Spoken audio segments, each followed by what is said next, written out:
ArtMakers was made possible by the San Luis Obispo County Office of Education, Studios on the Park in Paso Robles, and the Arts Collaborative. Hi, I'm Jessamyn Pattison, and I am here at Studios on the Park in Paso Robles, and we are going to talk about folk art and Grandma Moses today.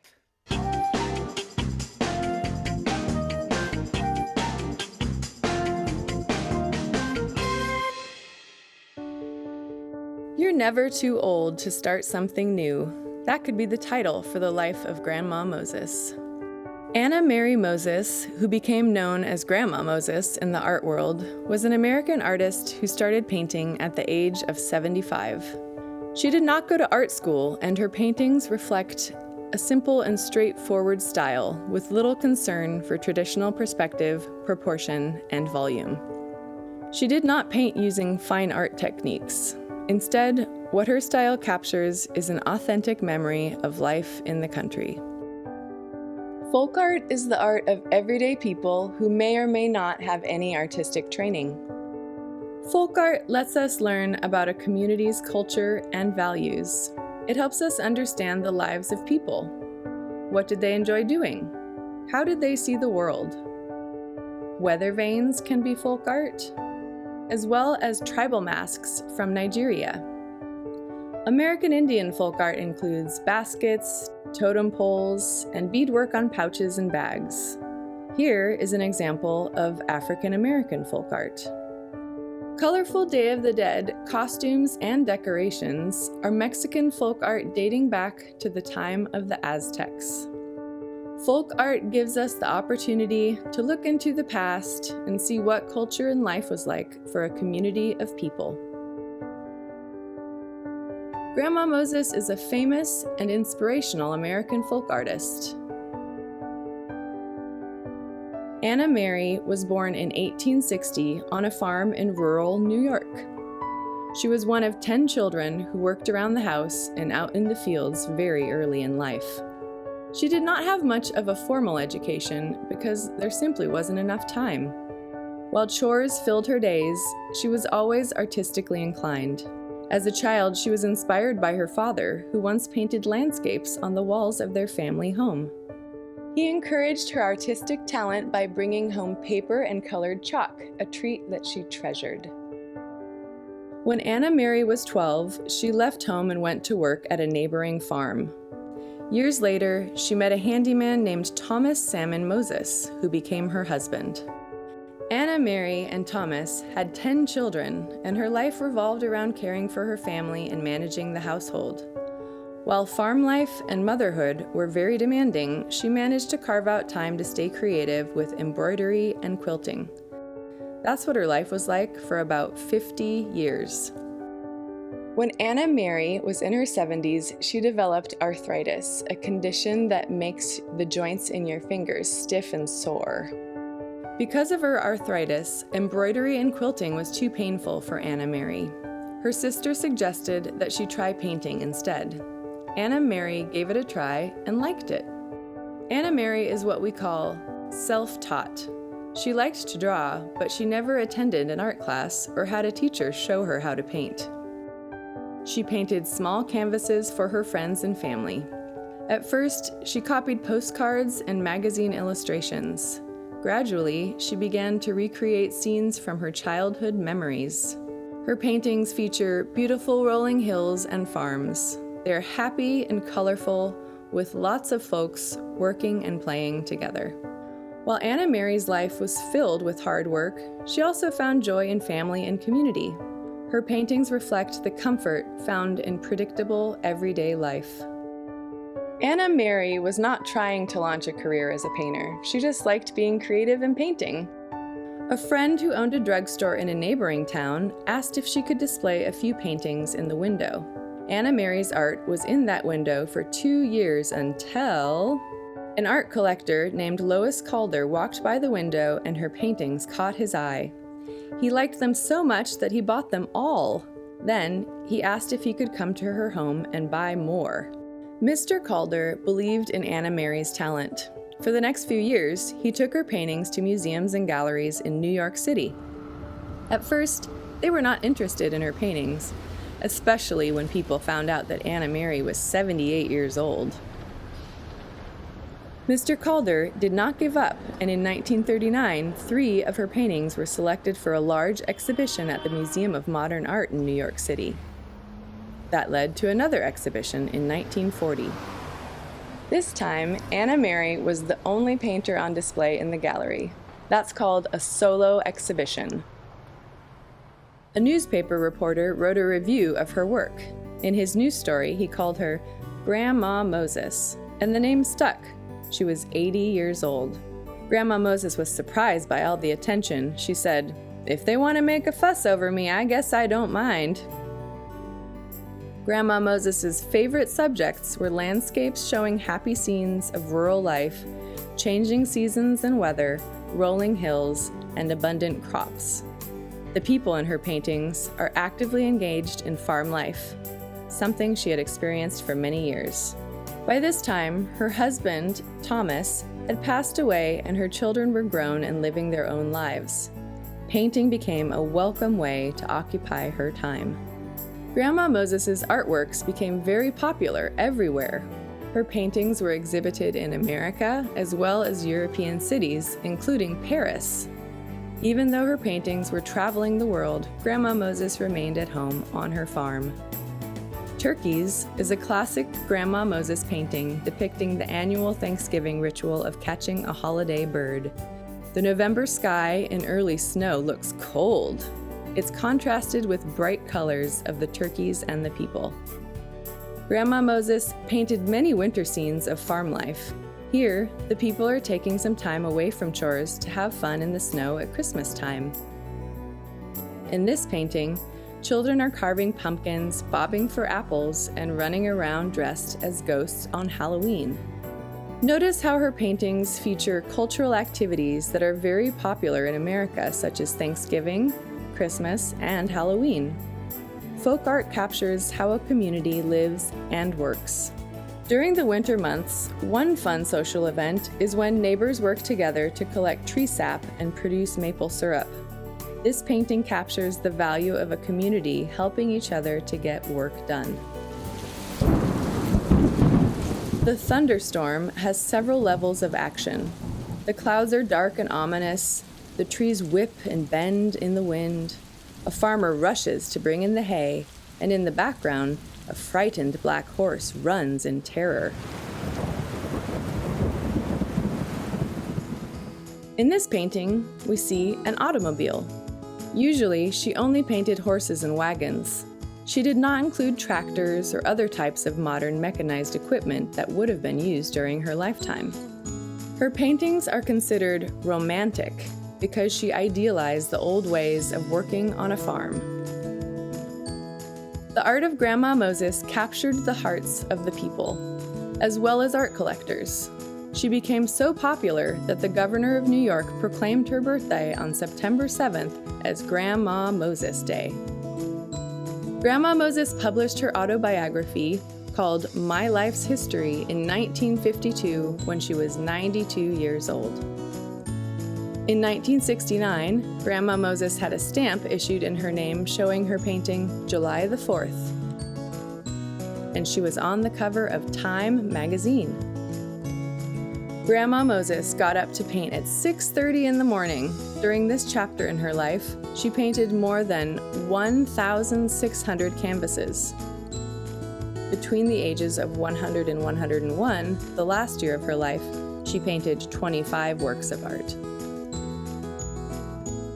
What sort of advice would you give to those people if they had time to try their hand at painting? Well, anybody can paint that wants to paint. Can they? Oh, sure. Sure, anybody can paint. Grandma Moses broke through the barriers of what was considered art. Her paintings motivated art critics to take notice and to value and respect folk art. But most of all, she just reminds us that you can be creative at any age. Hi, I'm Jessamyn Pattison here at Studios on the Park in Paso Robles, and we are going to make some art together with the inspiration from Grandma Moses, the folk artist. So welcome. I'm going to ask that we just take a deep breath in together. And you can close your eyes if you want, because we are going to picture a time in our recent past where we spent some time with our community. So maybe a time where you had a party or had an outdoor event with them. Maybe you built something together, and you can take more time to do this off camera, but that's just where I would start thinking of, what do I want to paint? What would I like to paint? Grandma Moses painted lots of farms and her rural community in New York. And I'm here in California, so I painted some rolling hills and just someone hanging out their clothes to wash. And that's one thing that Grandma Moses did also. My dad, who made some art with me yesterday, actually did himself with a surfboard in El Morro down in Southern California with the cove here. So from memory, this is what Grandma Moses did. That was her specialty. So you're gonna need some watercolor paper. That's best if you want to use watercolor. If you decided you'd like to just use colored pencils, that's all right as well. So I have some watercolor pencils, which are my favorites. You can draw with them and add water, or add water and then draw with them, but you don't need those to make artwork today. I also just have some regular colored pencils. And then I have watercolors. And I wanted to show you, this is my little portable art box, my art box, and I bring it with me. I have my watercolors, I have some pencils and some pens. I was able to put both of my colored pencils in there also. And then I have with me watercolor paintbrushes. And this is a pretty cool paintbrush. It has water in the stick or the handle of it, and you don't have to bring water with you wherever you go. So we will take our watercolor paper first. You could decide if you want it on the bumpy side or the smooth side. Today I'm going to use the smooth side.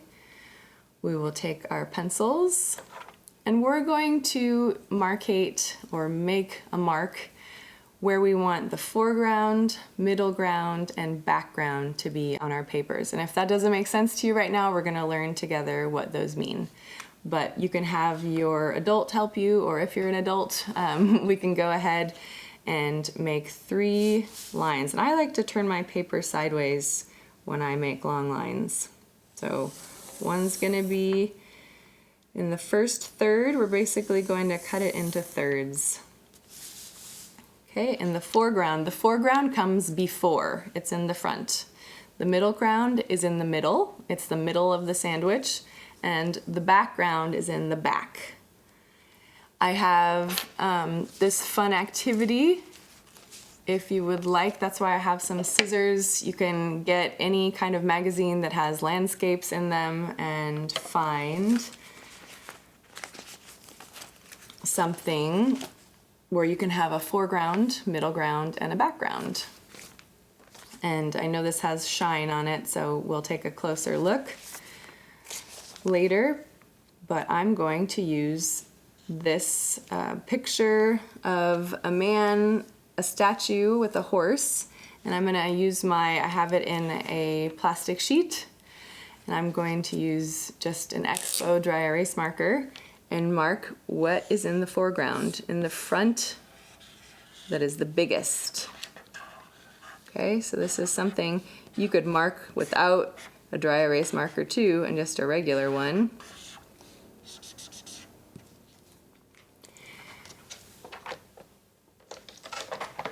So we have the front, the foreground here. The middle ground is the part that's in the middle of the foreground, the front and the back. So if I can go ahead and mark the background with the sky,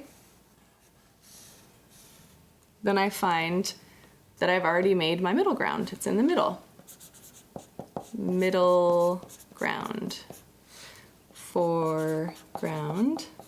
Before comes first, and the background is in the back. Okay, so, and then also if you wanted to find your own foreground, middle ground, and background in a magazine. It's kind of fun. Some boats, some people working with crabs or abalones, and then a background that also is in a fishing town. But if I wanted to, I could have a very nonsensical foreground, middle ground, and background, and maybe put my ponies here in the front. So you can play around with it. But the big image goes in the front. That's how you know it's in the front. It's closest to you. The background would be the smallest, or the hills, or the horizon, or the sky, or the mountains. And then the middle is medium, middle ground. So that's just another activity, but mostly we're gonna have fun and paint like Grandma Moses did. So once we have our foreground, middle ground, and background, Grandma Moses actually started from the top to the bottom. She started in the sky. That's not normally how artists work, because the front overlaps. If you look, my hands are in front of my face, so you can't see all of my face, so it makes sense to draw that first. But Grandma Moses actually started in the back with the sky. So with my example, I have my hills that I drew, and I actually have a second set of hills here that are in front of my background set of hills, and they are lighter. So that's the other thing we're going to be working with, is tints and shades. A shadow is darker, so we can add, in this case with watercolor, more saturation of the color and less water. If we want it to be a tint and lighter, we can add more water.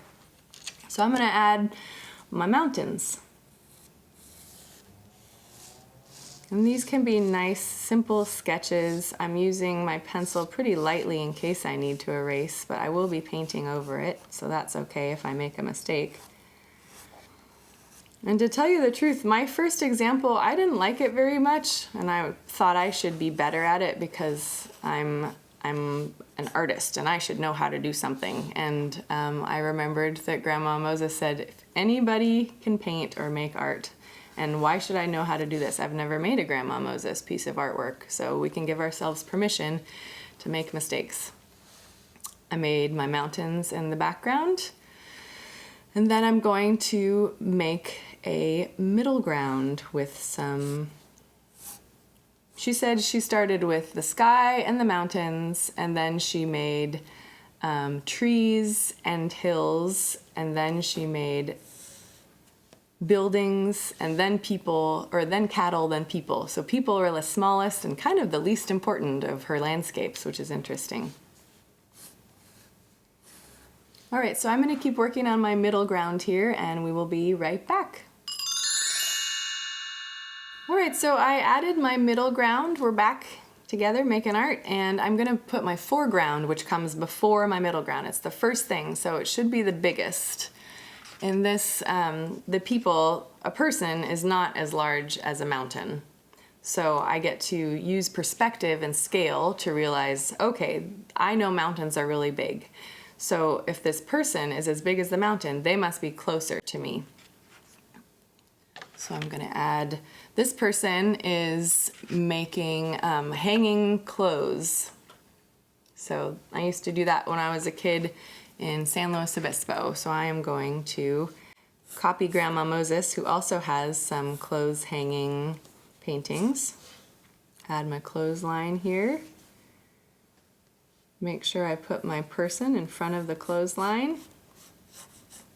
And I'm using my example from yesterday. You can use your memory, or in the beginning, Grandma Moses, like we said, used a lot of postcards and magazines to copy from. So that's a good place to start also. Okay, so that is where I'm going to stop with my drawing, and now we get to add some paint.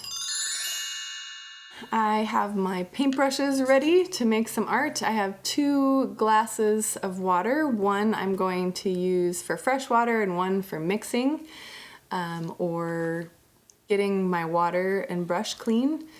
And here are my favorite set of watercolors. As you can see, I'm messy. It's really fun to mix colors over here. I think Grandma Moses applied a lot of her colors directly, so we won't do a ton of mixing today. All right, I am going to use my larger paintbrush and pick up some water. Choose a color. I'm going to start in the back like Grandma Moses did with my mountains. Outline the darker mountains in the front. So there's no wrong way to do this. We're just doing our best. If I want it to be darker, I add more paint. It's more of a shade. The tints and the shade, those are art terms. So a shade means it's darker, has more shadow. You can add some black, but I prefer to just use more saturation, make it thicker paint. And it's going to be the lightest colors in the back. The tints are going to be lighter in the back, and the shades are going to be stronger in the front. So I might even come through with some of my paper towel if I decide that that is too dark, and I can take some of that color off. Okay, swish, swish, swish. I rinse out my paintbrush. And if I want some clean water, go over to my other jar, choose my lighter brown. For the mountain that is further away, it will be lighter. A lighter color and a lighter tint. I'm using long brush strokes for larger areas. I like to hold my paintbrush a little bit further up so it's looser. If I want a little more water, I go to the dirty water. If I'm using the same color. Okay, all we have to add is the sky now, so I'm going to do that on my own and we'll be right back. All right, now we are going to work on the middle ground, the meat of the sandwich. We have our foreground comes before in the front, our background is in the back, and then the middle ground is in the middle. So this is the lightest in the back because it's the furthest away. When you look out your window, you see the mountains and the sky out far away and it's kind of hazy. In the middle will have a little less detail than the foreground. Will have the most color and detail in the front. I'm going to use my smaller paintbrush for a little more detail and choose which colors I'd like to use. Grandma Moses used very bright colors. That's part of the playfulness of her artwork, which I really enjoy. I also noticed that she painted almost as if she were drawing. So a lot of painters have big sloppy brush strokes, and she used her paintbrush almost like a pencil in some ways, or a colored pencil. So I'm going through and just giving my middle ground some of my colors. The buildings, swish, swish, swish, get some new water for a new color.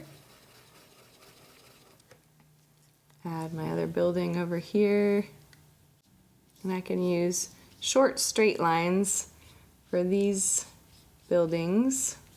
I'm running out of water, so I want to get a little more water. And I will fill in the rest also, but I want to show you how my watercolor pencils work.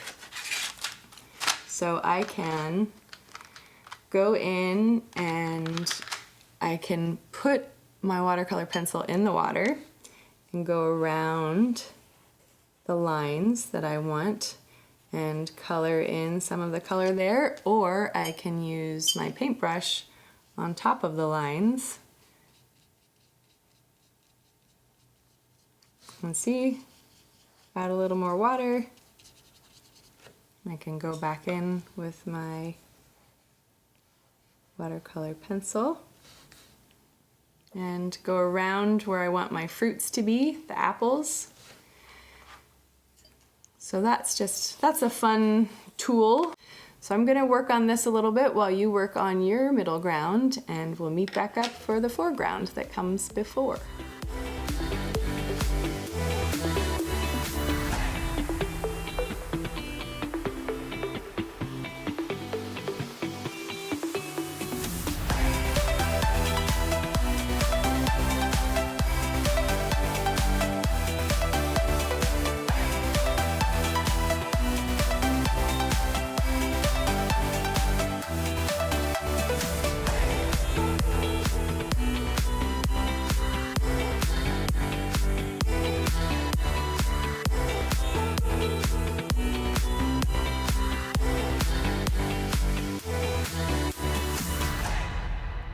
All right, now I'm going to begin on the foreground. I have my drawing and I have my middle ground and my background. I'm going to add a little more details on my middle ground after I do my foreground to just make sure that you can tell what's in the front, what's in the middle, and what's in the back. So again, I am using the darkest shades in the foreground. So I'm going to come in and choose very bright colors for the front. And I like to, like Grandma Moses, tell a story, a narrative, and part of that story is helping my eye move from one object to another. So I have some pink over here, magenta, whichever you'd like to call it. So I'm going to add some over here so that it creates some balance and some unity in our painting. A couple of principles of art, as well as just making it more fun and more colorful, like Grandma Moses. My grandma made artwork up until she was 96 when she passed away, and I have some of it hanging on my walls. Add a little bit of red here.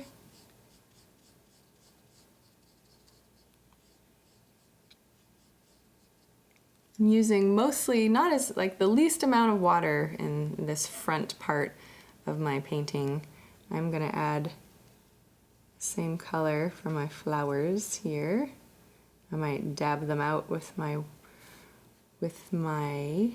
paper towel to take some of the vibrancy away to make it look like it's further back. Now I'm going to add my brown with some new water for the clothesline.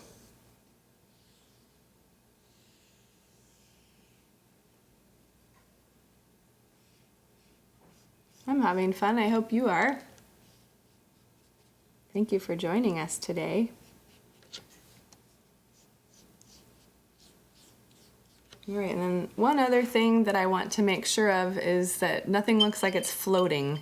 So that way, I do want to make sure that I have a ground, an actual ground, not a foreground or a background, but a ground that this person is standing on, as well as the clothesline.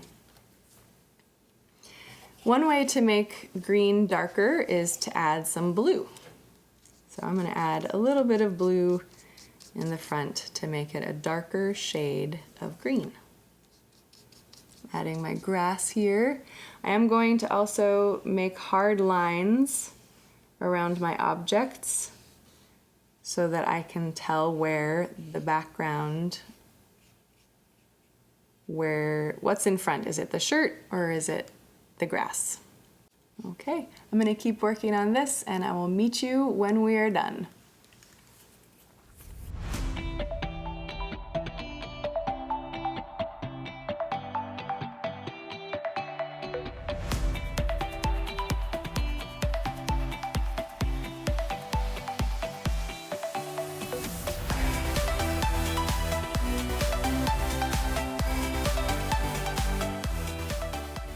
I can leave some white in my painting if I like, or decide to add color there, but I'm pretty happy with my painting. You can always sign it down in the right bottom hand corner as the artist and put the date on there if you'd like.